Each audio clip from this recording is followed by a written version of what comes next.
बराल बालुंकेश्वर जहां विभूति सेवन पर झीटी किछि क्षण हो जाइथिला पुओ। तेबे कौन यार रहस्य?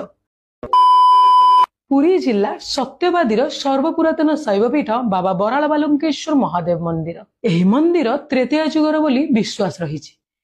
इतिहास कहे जेतेबेले प्रभु रामचंद्र वनवास रे थिले से भृगुमुनि आश्रम रे रही भार्गवी नदीर तटरू बाली आनी से शिवलिंग निर्माण करी पूजा करथिले।